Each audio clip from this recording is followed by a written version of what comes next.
ಇವಿಷ್ಟು ಮಾತ್ರ ನಮಗೆ ಬೇಕಾಗಿದೆ.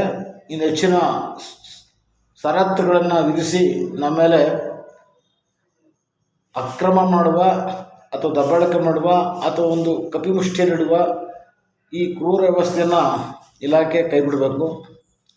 ಇನ್ನು ಪ್ರಮುಖವಾಗಿ ಇತ್ತೀಚಿನ ದಿನಗಳಲ್ಲಿ ಪ್ರಸಾರವಾಗ್ತಾ ಇರ್ತಕ್ಕಂಥ ಕೆಲವು ಸುದ್ದಿವಾಹಿನಿಗಳಲ್ಲಿ ಬಂದಿರತಕ್ಕಂಥ ವಿಚಾರಕ್ಕೆ ಸಂಬಂಧಪಟ್ಟಂತೆ ಹೇಳುವುದಾದರೆ 6 ಕೋಟಿ ಜನರ ತೆರಿಗೆಯನ್ನು ಪಡಿತಾ ಇರ್ತಕ್ಕಂಥ ನೀವು ಯಾವ ಪುರುಷಾರ್ಥಕ್ಕಾಗಿ ಅನ್ನುವಂಥ ಪ್ರಶ್ನೆಗಳು ಕೂಡ ಬಂದಿವೆ. ಇದು ನಿಜಕ್ಕೂ ಕೂಡ ಭಾಳ ಮನಸ್ಸಿಗೆ ಖೇದವನ್ನುಂಟು ಮಾಡುವಂಥ ಸಂಗತಿ. ಪ್ರಜಾಪ್ರಭುತ್ವದಲ್ಲಿ ಏನು ಪ್ರಜೆಗಳಿಗಾಗಿ ಪ್ರಜೆಗಳಿಗೋಸ್ಕರ ಇರ್ತಕ್ಕಂಥ ಪ್ರತಿನಿಧಿಗಳು ಕೂಡ, IAS ಅಧಿಕಾರಿಗಳು ಕೂಡ, KS ಅಧಿಕಾರಿಗಳು ಕೂಡ, ಸರ್ಕಾರಿ ನೌಕರರು ಕೂಡ ನಮ್ಮನ್ನು ಒಳಗೊಂಡಂತೆ ಎಲ್ಲ ತಗೊಳ್ತಕ್ಕಂಥ ವೇತನ ಗೌರವಧನ ಎಲ್ಲವೂ 6 ಕೋಟಿ ಜನರ ತೆರಿಗೆನೇ. ಸಾವಿರಾರು ರೂಪಾಯಿ ಲಕ್ಷಾಂತರ ರೂಪಾಯಿನ ವೇತನ ಪಡೆಯುವಂಥ ಜನರಿಗೆ ಈ ಒಂದು ಪ್ರಶ್ನೆ ಇಲ್ಲ. ಕಾನೂನುಬದ್ಧವಾಗಿ ಈಗಾಗಲೇ ಸುಪ್ರೀಂ ಕೋರ್ಟ್ ನಿರ್ದೇಶನದಂತೆ ಕನಿಷ್ಠ ವೇತನಕ್ಕೆಲ್ಲ ಅರ್ಹರು ಅಂತ ಹೇಳಿದ್ರು ಕೂಡ ಇಲಾಖೆ ಅರ್ಹತೆಗೆ ಅವಕಾಶ ಕಲ್ಪಿಸ್ತಾ ಇರ್ತಕ್ಕಂಥ ಧೋರಣೆಗಳನ್ನು ಖಂಡಿಸಬೇಕಾ?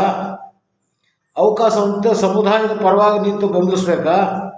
ಅಥವಾ 6 ಕೋಟಿ ಜನರ ತೆರಿಗೆಯನ್ನು ಉಪಯೋಗಿಸ್ಕೊತೇನೆ ಅಂದರೆ ಇವರೆಲ್ಲ ಉಪಯೋಗಿಸ್ತಾ ಇಲ್ವಾ? ಶಾಸಕರು ಉಪಯೋಗಿಸುತ್ತಾ ಅಲ್ವಾ? ಸಂಸದರು ಉಪಯೋಗಿಸುತ್ತಾ ಅಲ್ವಾ? ಸರ್ಕಾರದ ಎಲ್ಲ ವಿಧದ ಅಧಿಕಾರಿಗಳು ಒಳಗೊಂಡಂತೆ ವೇತನ ಪಡಿತಾ ಇರೋದು ಯಾರ್ದದು? ಜನರ ತೆರಿಗೆನೇ. ಈ ಥರದ ಮನಸ್ಥಿತಿ ಇರ್ತಕ್ಕಂಥ ಜನ ಬಿಟ್ಟು ಸಾಮಾನ್ಯವಾಗಿ ಗ್ರಾಮಾಂತರ ಪ್ರದೇಶದಲ್ಲಿ ದುಡಿತಾ ಇರ್ತಕ್ಕಂಥ ಜನರ ಬದುಕಿಗೆ ಒತ್ತು ಕೊಡೋ ನಿಟ್ಟಿನಲ್ಲಿ, ಅವ್ರ ಬೆಂಬಲ ಕೊಡೋ ನಿಟ್ಟಿನಲ್ಲಿ, ಅವ್ರ ಪೋಷಣೆ ಮಾಡುವ ನಿಟ್ಟಿನಲ್ಲಿ, ಅವ್ರ ತರಬೇತಿ ನೀಡುವ ನಿಟ್ಟಿನಲ್ಲಿ, ಅವರ ಒಂದು ಸಹಕಾರವನ್ನು ಪಡೆಯುವ ನಿಟ್ಟಿನಲ್ಲಿ ಬೆಂಬಲಿಸಬೇಕು ಅಂತೇಳಿ ನಾನು ಅವರಲ್ಲಿ ಒತ್ತಾಯಿಸ್ತಾ ಇದ್ದೀನಿ. ಇನ್ನು ಜಿಲ್ಲಾ ಸಂಯೋಜಕರ ಪಾತ್ರ, ನಾವು ಭಾಳ ದಿನಗಳ ಹಿಂದೆ ಈ ಒಂದು ಇಲಾಖೆಯಲ್ಲಿ ಕಾರ್ಯನಿರ್ವಹಿಸ್ತಾ ಇರ್ತಕ್ಕಂಥ MRಗಳನ್ನ ಅಧಿಕಾರಿಗಳನ್ನಾಗಿ, ಗ್ರಾಮ ಪಂಚಾಯಿತಿಯಲ್ಲಿ ಕೆಲಸ ಮಾಡ್ತಕ್ಕಂಥವನ್ನ ಗ್ರಾಮ ಪಂಚಾಯತಿ ಮಟ್ಟದ ಸಂಯೋಜಕರನ್ನಾಗಿ ಹುದ್ದೆ ಮೇಲ್ದರ್ಜೆಗೇರಿಸಿ ಅವರನ್ನು ಬದುಕು ಕಲ್ಪಿಸುವಂತೆ ನಾವು ಭಾಳಷ್ಟು ವರ್ಷಗಳ ಕಾಲ ನಾವು ಹೋರಾಟ ಮಾಡಿದ್ದೇವೆ. ಆದರೆ ಇಲಾಖೆ ನಮ್ಮ ಕೋರಿಕೆಗೆ ಮನ್ನಿಸಿಲ್ಲ. ಬದಲಾಗಿ ACDPO ತಗೊಬಂದು ನಮ್ಮ ಇಲಾಖೆಗೆ ಅವಕಾಶ ಕಲ್ಪಿಸಿ ಅವರ ಕಾರ್ಯಭಾರ ಹೆಚ್ಚಿಸಿ ಅವ್ರಿಗೆ ಒಂದು ಏನು ಅವರ ಇಲಾಖೆಯಲ್ಲಿ ಸಿಗ್ತಕ್ಕಂಥ ಏನು ಅವಕಾಶಗಳನ್ನು ಒದಗಿಸಲಿಕ್ಕೆ ನಮ್ಮೆಲ್ಲರೂ ಮೆಟ್ಲು ಮಾಡಿಬಿಟ್ಟಿದ್ದೇವೆ. ಇದರಿಂದ ಈ ಕಾರ್ಯಭಾರವನ್ನು ನಮ್ಮ ಒಂದು ಕಾರ್ಯಭಾರವನ್ನು ಸಹ ಅವರ ಒಂದು ಕಾರ್ಯಭಾರಕ್ಕೆ ಮಿಲನಗೊಳಿಸಿ ಅವ್ರ ಪ್ರಮೋಷನ್ಗೆ ಇನ್ಕ್ರಿಮೆಂಟ್ಗೆ ಅವಕಾಶ ಮಾಡಿಕೊಡೋದು ನಮ್ಮ ಇಲಾಖೆಯ ಮೂಲ ಉದ್ದೇಶನ. ಆನಂತರ 3 ಜಿಲ್ಲೆಗಳಿಗೊಂದು ಸಂಯೋಜಕರನ್ನು ನೇಮಕ ಮಾಡೋರು. ಈ ಸಂಯೋಜಕರು ಯಾವುದೋ ಒಂದು ಜಿಲ್ಲೆಯಲ್ಲಿ ಯಾವುದೋ ಹೆಡ್ ಕ್ವಾರ್ಟರ್ ಕುಂತ್ಕೊಂಡು ಕೆಲಸ ಮಾಡೋದಲ್ಲ. ಅವರು ಕೂಡ ದಿನಚರಿ ಹಾಕ್ಕೊಂಡು ಪ್ರತಿ ಟೂರಿಸಮ್ ಮಾಡಬೇಕು. ಪ್ರತಿ ಜಿಲ್ಲೆಯ ಒಂದೊಂದು ಅಥವಾ 2 ತಾಲೂಕುಗಳ ಭೇಟಿ ಕೊಡಬೇಕು. ವೀಕ್ ಮೈಂಡ್ ಇರ್ತಕ್ಕಂಥ ವಿಕಲಚೇತನ ಪುನರ್ವಸತಿ ಕಾರ್ಯಕರ್ತರಿಗೆ ತರಬೇತಿ ಕೊಡಬೇಕು, ಮನವರಿಕೆ ಮಾಡಬೇಕು. 1, 2, 3 ಬಾರಿ ಕೂಡ ಮನವರಿಕೆಯಿಂದ ಅಭಿವೃದ್ಧಿಪಡಿಸಿರ್ತಕ್ಕಂಥ ವಿಕಲಚೇತನ ಬಗ್ಗೆ ನಿಯಮಾನುಸಾರ ಏನು ಮಾಡಬೇಕು ಅದನ್ನು ಕ್ರಮ ಕೈಗೊಳ್ಳುವುದಕ್ಕೆ ಮೇಲಧಿಕಾರಿಗಳು ಹೇಳಬೇಕಷ್ಟೇ, ತಗಿಯನ್ನು ಉದ್ದೇಶ ಅಲ್ಲ. ಆದರೆ ಇದುವರೆಗೂ ಯಾವ ಜಿಲ್ಲಾ ಸಂಯೋಜಕರು ತಾಲೂಕುಗಳು ಅಥವಾ ಒಂದು ಏನು ಅಭಿವೃದ್ಧಿಯಲ್ಲಿ ಈ ಒಂದು ಸಂಪೂರ್ಣವಾಗಿ ತೊಡಗಿಸ್ಕೊಳ್ಳೋದನ್ನೇ ಇರ್ತಕ್ಕಂಥ VRWಗಳ ಮನಸ್ಥಿತಿಗೆ ಅನುಗುಣವಾಗಿ ಅವರು ಪರಿವರ್ತನೆ ಮಾಡುವಂಥ ಕೆಲಸ ಯಾರು ಮಾಡಿದ್ದಾರೆ? ಜಿಲ್ಲಾ ಮಟ್ಟದ ಕಲ್ಯಾಣಾಧಿಕಾರಿಗಳಿಗೆ ವೆಹಿಕಲ್ಸ್ ಕೊಟ್ಟಿದ್ದಾರೆ. ಅವ್ರ ಮೂಲ ಉದ್ದೇಶ ಜಿಲ್ಲಾ ಮಟ್ಟದಲ್ಲಿರ್ತಕ್ಕಂಥ ಅಧಿಕಾರಿಗಳನ್ನು ಅವರ ಒಂದು ಇತಿಮಿತಿಯ ಒಳಗಿರ್ತಕ್ಕಂಥ ಅಂದರೆ ಏನು ನಮ್ಮ ವಿಕಲಚೇತರಿಗೆ ಅವಕಾಶ ಸಿಗುತ್ತೋ ಆ ಒಂದು ಇಲಾಖೆಗಳೆಲ್ಲವನ್ನು ಸೇರ್ಪಡೆ ಮಾಡಿಕೊಂಡಂಥ ಅಧಿಕಾರಿಗಳ ಮಟ್ಟದಲ್ಲಿ ಯಾವುದೇ ರೀತಿಯ ಚರ್ಚೆ ಮಾಡುವಂಥ ಸಭೆ ಸಮಾರಂಭಗಳನ್ನು ಆಯೋಜನೆ ಮಾಡಿಲ್ಲ.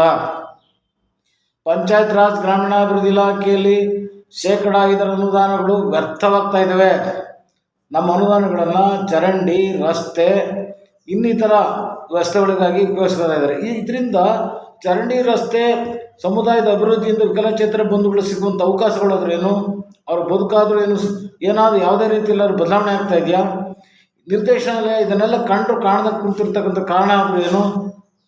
ಇಲಾಖೆಯಲ್ಲಿರ್ತಕ್ಕಂಥ ಜಿಲ್ಲಾ ಮಟ್ಟದ ಅಧಿಕಾರಿಗಳು ತಾಲೂಕು ಮಟ್ಟಕ್ಕೆ ಬಂದು ಪಿ ಡಿ ಅವರನ್ನು ಅಥವಾ ತಾಲೂಕು ಮಟ್ಟದ ಅಧಿಕಾರಿಗಳನ್ನು ಒಂದು ಮೀಟಿಂಗ್ ಕರೆದು ಆ ಒಂದು ಮೀಟಿಂಗ್ನಲ್ಲಿ ಅವಕಾಶಗಳು ವಂಚನೆ ಆಗ್ತಾ ಇರುವಂಥದ್ದನ್ನು ತಿಳಿಸಿ, ಅವಕಾಶವನ್ನು ಕೊಡದೇನೆ ಸುಮ್ಮನೆ ಕೇವಲ ಇಲಾಖೆಯಲ್ಲಿ ಕುಂತ್ಕೊಂಡು ಬಂದಂಥ ಕಡತಗಳಿಗೆ ಸಹಿ ಮಾಡ್ಕೊಂಡು ಬರೀ ತಿಂಗಳ ಒಂದು ವೇತನಕ್ಕಾಗಿ ದುಡಿದಾದರೆ ವಿಕಲಚೇತನ ಬಂಧುಗಳು ಕಳ್ಳತನ ಮಾಡುವಂಥ, ಸುಳ್ಳುತನ ಮಾಡುವಂಥ, ಈ ಪ್ರಚಾರ ಮಾಡುವಂಥ ಈ ಅಕ್ರಮಗಳನ್ನು ತಡೆಯದೆ ಹೋದರೆ ವಿಕಲಚೇತನಗಳು ಸಂಪೂರ್ಣವಾಗಿ ತೊಡಸ್ಕೊಂಡಿದ್ರು ಕೂಡ ಅವ್ರ ಮೇಲೆ ಬರ್ತಕ್ಕಂಥ ಈ ಒಂದು ಅಪಪ್ರಚಾರಗಳು ಏನಿದೆಯೋ ಅದಕ್ಕೆ ಅವರು ಭಾಗಿಗಳಾಗಬೇಕಾ? ಈ ಅಪಪ್ರಚಾರದಿಂದ ಮುಕ್ತಗೊಳಿಸಿ ಇಲಾಖೆಯಲ್ಲಿ ಕೆಲಸ ಮಾಡ್ತಕ್ಕಂಥ, ಗೌರವಯುತವಾಗಿ ಕೆಲಸ ಮಾಡ್ತಕ್ಕಂಥ ಗ್ರಾಮೀಣ ಪುನರ್ವಸತಿ ಯೋಜನೆ ಕಾರ್ಯಕರ್ತರ ಬಲವರ್ತನೆಗೊಳಿಸಿ ಅವರ ಬದುಕಿಗೆ ಆಶ್ರಯ ಕೊಡಬೇಕಾ? ಇವೆಲ್ಲವೂ ಕೂಡ ಇಲಾಖೆಯಲ್ಲಿ ಕೆಲವು ಸರಿಯಾಗಿಲ್ಲ ಅನ್ನೋದಕ್ಕೆ ನಾವು ಭಾಳಷ್ಟು ಯೋಚನೆ ಮಾಡಬೇಕಾದ ಅನಿವಾರ್ಯತೆ ಇದೆ. ಈ ಹಿನ್ನೆಲೆಯಲ್ಲಿ ಮಾನ್ಯ ನಿರ್ದೇಶಕರು ಜಿಲ್ಲಾ ಮಟ್ಟದಲ್ಲಿರ್ತಕ್ಕಂಥ ಅಧಿಕಾರಿಗಳಿಗೆ ಮತ್ತು ಜಿಲ್ಲಾ ಸಂಯೋಜಕರಿಗೆ ತಾಲೂಕು ಮಟ್ಟದಲ್ಲಿ ಹೋಗಿ ಅವರ ಒಂದು ಏನು ಕೆಲಸ ಕಾರ್ಯಗಳಿದೆಯೋ ಅದನ್ನು ಪರಿಶೀಲನೆ ಮಾಡೋದ್ರ ಮೂಲಕ ಅವರು ನುರಿತ ತರಬೇತಿ ಮಾಹಿತಿಗಳನ್ನು ಕೊಡೋದ್ರ ಮೂಲಕ ಈ ಯೋಜನೆ ಬಲವರ್ಧನೆಗೊಳಿಸಿ ಏನು ಅವಕಾಶ ವಂಚಿತ ಸಮುದಾಯಕ್ಕೆ ಅವಕಾಶವನ್ನು ಕಲ್ಪಿಸಿದಾಗ ಇಲ್ಲೇನು 6 ಕೋಟಿ ಜನರ ತೆರಿಗೆಯನ್ನು ಇವರು ಯಾವ ಪುರುಷಾರ್ಥಕ್ಕಾಗಿ ಅಂತ ಹೇಳುವಂಥ ಜನರಿಗೆ ಒಂದು ಮನವರಿಕೆ ಆಗುವ ರೀತಿಯಲ್ಲಿ ನಮ್ಮ ಕಾರ್ಯದಕ್ಷತೆಯನ್ನು ಹೆಚ್ಚಿಸಬೇಕು ಅಂತೇಳಿ ಈ ಮೂಲಕ ಅವರಲ್ಲಿ ಆಗ್ರಹಿಸ್ತಾ ಇದ್ದೀನಿ. ನಮಸ್ಕಾರಗಳು.